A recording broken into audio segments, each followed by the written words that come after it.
तो हम ये भी बोल सकते हैं कि अलजेब्रिक एक्सप्रेशन क्या है, टर्म्स का कॉम्बिनेशन है जिसमें टर्म्स मैथमेटिकल ऑपरेशन के थ्रू कनेक्टेड रहते हैं।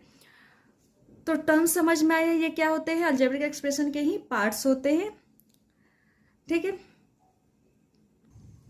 अब इसमें नेक्स्ट आता है कोफिशिएंट किसको बोलते हैं।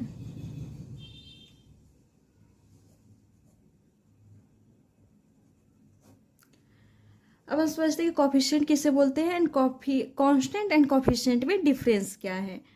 तो कांस्टेंट हमने अभी पढ़ा कि जितने भी न्यूमेरिकल्स वैल्यू हैं होते हैं वे सभी क्या है, कांस्टेंट कहलाते हैं।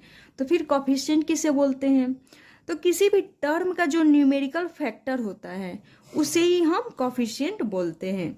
सो कोफिशिएंट क्या हो गया, ए कोफिशिएंट हम लिख सकते हैं, coefficient is the numerical factor, है ना, factor of a term.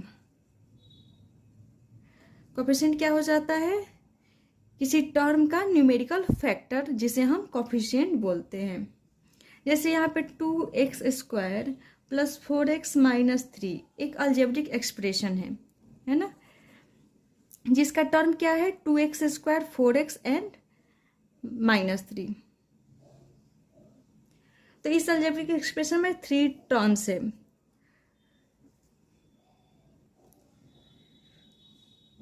To x square, 4x and -3, 3 terms हो गए। तो यहाँ पर देख रहे कोफिशिएंट क्या हो जाता है कि ये न्यूमेरिकल फैक्टर होता है टर्म्स का, ये एक कोफिशिएंट है, सॉरी टर्म्स है। सेकेंड ये एक टर्म है, थर्ड ये टर्म है। तो यहाँ पे फर्स्ट टर्म में देख रहे हैं कि x² का न्यूमेरिकल फैक्टर क्या हो जाएगा, 2 हो जाएगा। इट मीन्स कि x² का कोफिशिएंट क्या है, 2 है। यहाँ पर x का न्यूमेरिकल फैक्टर क्या है, 4 है। इट मीन्स कि x का कोफिशिएंट 4 हो गया। यहाँ पर -3 को कांस्टेंट भी बोल सकते हैं या कोफिशिएंट भी बोल सकते हैं। जैसे अगर बोला जाए कि कांस्टेंट टर्म इसमें क्या है तो -3 है, या अगर हम पूछ सकते हैं कि x का पावर 0 का कोफिशिएंट क्या हो जाएगा, तो -3 को हम लिख सकते हैं -3 × 1 एंड -3 किसी भी नंबर या वेरिएबल का पावर अगर 0 है तो किसको रिप्रेजेंट करता है, 1 को रिप्रेजेंट करता है। इट मीन्स कि हम -3 x का पावर 0 लिख सकते हैं। तो यहाँ पर x का पावर 0 का कोफिशिएंट क्या हो गया, -3 हो गया।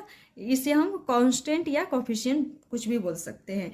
तो कोफिशिएंट क्या होता है, न्यूमेरिकल फैक्टर होता है टर्म्स का। इट मीन्स कि ये सारे x² का numerical factor 2, so it is a coefficient of x²।